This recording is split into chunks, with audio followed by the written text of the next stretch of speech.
apa semuanya. Hari ini kalian tetap sehat ya.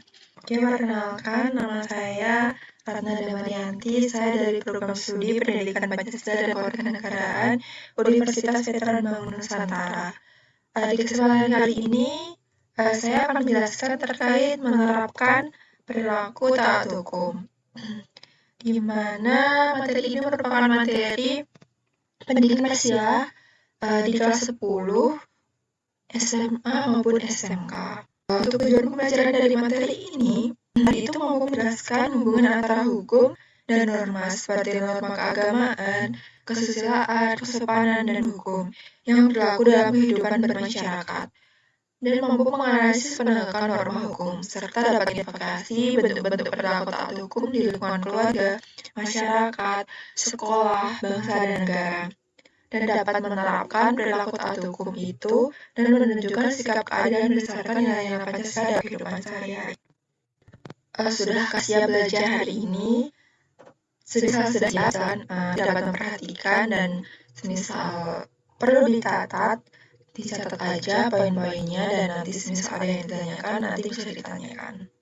Selanjutnya, itu ada hubungan hukum dan norma, di mana di hubungan hukum dan norma itu terletak pada fungsinya sebagai pedoman dalam mengatur perilaku manusia agar tercipta ketertiban, keadilan, dan kepastian hukum.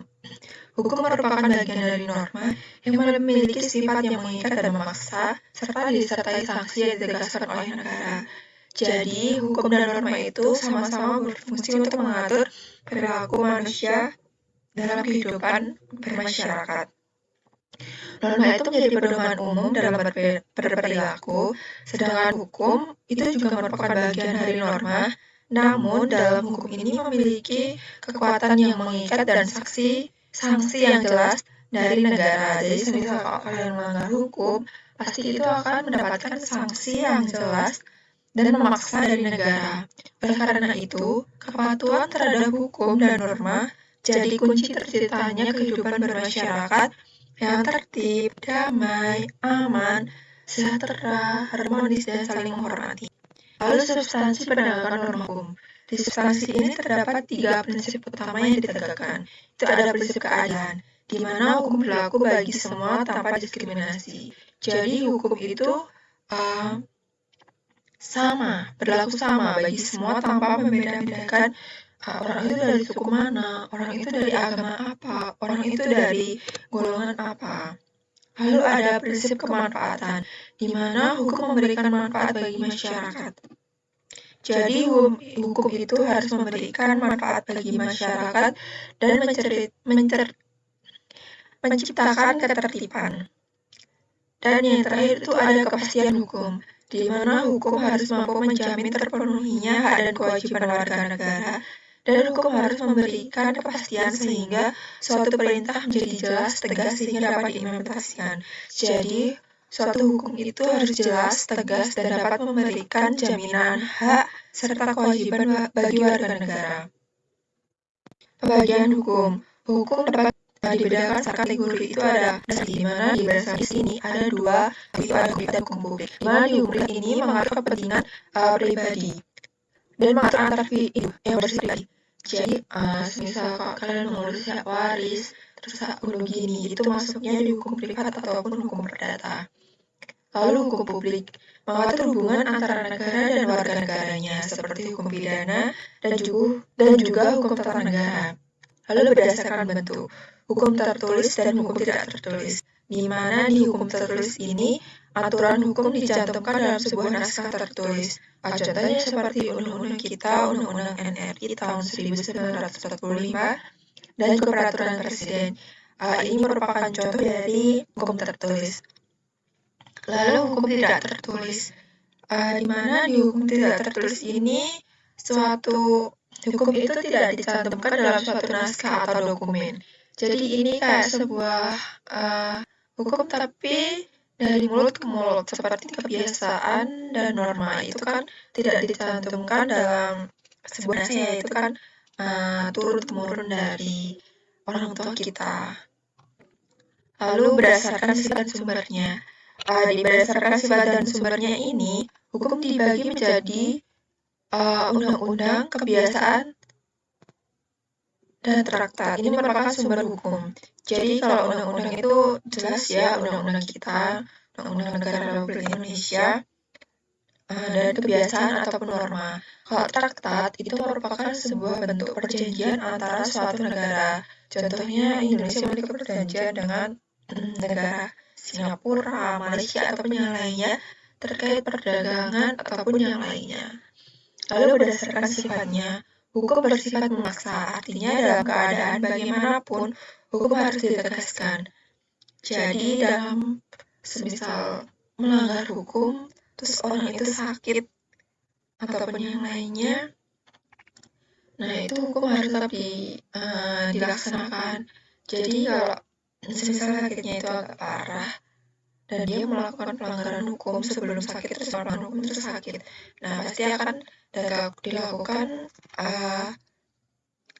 ditegaskan hukumnya, tapi pasti akan menunggu dulu orang itu bisa nggak nih mendapatkan hukuman. Jadi ya bersifat memaksa, tapi harus menunggu dulu orang itu sembuh kalau sakit ya. Lalu hukum bersifat mengatur, artinya mengarahkan perilaku masyarakat agar kehidupan berlangsung tertib dan harmonis. Selanjutnya berdasarkan waktu, berdasarkan waktu ini terbagi menjadi dua, yaitu hanya untuk masyarakat tertentu di dalam wilayah tertentu. Contohnya itu Undang-Undang Negara Republik Indonesia dan Undang-Undang Nomor 22 Tahun 2009 tentang lalu lintas dan angkutan jalan. Selanjutnya ada Ius Constitutionem, adalah hukum yang diharapkan berlaku pada waktu yang akan datang. Maksudnya, jadi hukum itu pasti akan dibuat pemerintah. Jadi pemerintah tidak hanya diam saja, pasti pemerintah akan memikirkan hukum apa yang tepat untuk tahun depan atau tahun berikutnya. Jadi pemerintah itu sudah menganalisis atau melihat hukum apa yang harus digunakan untuk tahun-tahun yang akan datang seperti itu. Lalu perilaku taat hukum. Di poin ini ada 4 yang akan saya jelaskan. Itu ada di lingkungan keluarga, sekolah, masyarakat, bangsa, dan negara.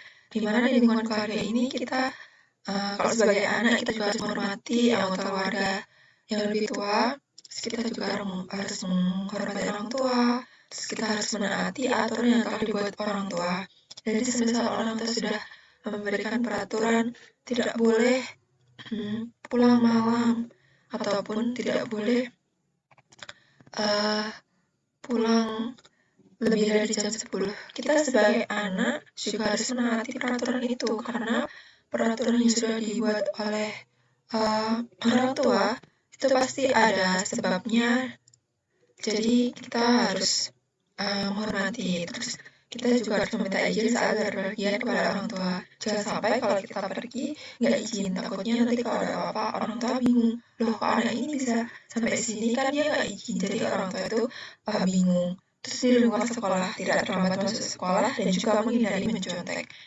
Jadi kalau semisal masuknya jam 7, ya kalian harus bangun sebelum jam 7. Jangan sampai kalian masuk jam 7 bangunnya di jam 7 kurang 15 kalian baru bangun, otomatis nanti itu akan terlambat masuk sekolah dan juga menghindari mencontek.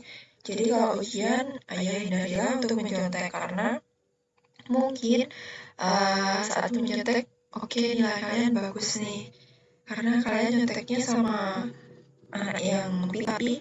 Nggak tahu ya nanti kalau kalian pas ujian lisan, takutnya nanti kalau kalian ujian lisan nanti nilai kalian jelek, karena kan itu kan pemikiran kalian sendiri ya, kalian nggak bisa kalau ujian lisan nyontek. Terus di lingkungan masyarakat tidak ikut menyebarkan berita hoax dan juga menjaga hubungan baik dengan tetangga. Jadi kalau kalian di lingkungan masyarakat atau di lingkungan dekat-dekat rumah kalian kalau mendapatkan berita dari si A atau si B, kalian harus pintar-pintarnya untuk menyaring berita itu, karena takutnya berita yang disampaikan itu berita hoax, jadi kalian nanti bisa makan hoax. Lalu ya kalau dengan tetangga ya sebisa mungkin baik ya, jangan ada pertengkaran atau berselisih dengan tetangga. Lalu di lingkungan bangsa dan negara itu membuat administrasi kependudukan KTP KK membayar pajak tepat waktu dan sesuai dengan ketentuan. Jadi kalau misalnya kalian sudah cukup umur untuk membuat KTP, sebisa mungkin ya langsung saja membuat KTP, jangan sampai ditunda-tunda. Terus kalau ya kalau bisa ya tepat waktu dan sesuai dengan ketentuannya. Jangan sampai kalian bayar pajaknya harusnya hari ini, kalian bayarnya telatnya hari ini, terus kalian bayarnya besok. Otomatis kalian itu akan mendapatkan denda, dan denda itu gak mungkin dikit gitu. Lalu norma untuk mewujudkan keadilan berdasarkan Pancasila. Norma merupakan pedoman hidup yang mencerminkan nilai-nilai Pancasila dalam kehidupan sehari-hari dan berfungsi untuk menciptakan ketertiban, keadilan serta harmonis dalam bermasyarakat. Melalui kepatuhan terhadap norma, setiap individu belajar menghormati hak orang lain, menjalankan kewajiban serta bersikap adil, toleran dan saling menghargai kebersamaan. Penerapan norma sesuai dengan Pancasila juga diwujudkan melalui pembangunan yang berkeadilan, pemberian hak serta secara proporsional sesuai kebutuhan, menjaga persatuan dan keberagaman serta menyeimbangkan hak dan kewajiban. Sehingga tercipta kehidupan bermasyarakat yang aman, sejahtera dan berkeadilan sosial. Untuk kesimpulannya, hukum dan norma itu berperan penting dalam mengatur kehidupan bermasyarakat agar tercipta ketertiban, keadilan, dan kesejahteraan. Penegakan hukum harus berdasarkan prinsip keadilan, kemanfaatan, dan kepastian hukum. Perilaku taat hukum di lingkungan keluarga, masyarakat, serta bangsa dan negara dapat diterapkan. Dengan mematuhi hukum dan norma yang sesuai dengan nilai-nilai Pancasila, setiap warga negara dapat mewujudkan kehidupan yang aman, tertib, dan berkeadilan. Mungkin itu dapat saya sampaikan. Terima kasih karena telah memperhatikan. Jika ada yang ingin ditanyakan, silakan nanti tanya di kolom komentar. Terima kasih atas waktunya. Mohon maaf jika ada salah kata dan perbuatan. Semoga nanti kita dapat bertemu lagi untuk pembahasan materi-materi selanjutnya. Wassalamualaikum warahmatullahi wabarakatuh. Bye bye. Terima kasih semuanya. Terima kasih sudah nonton.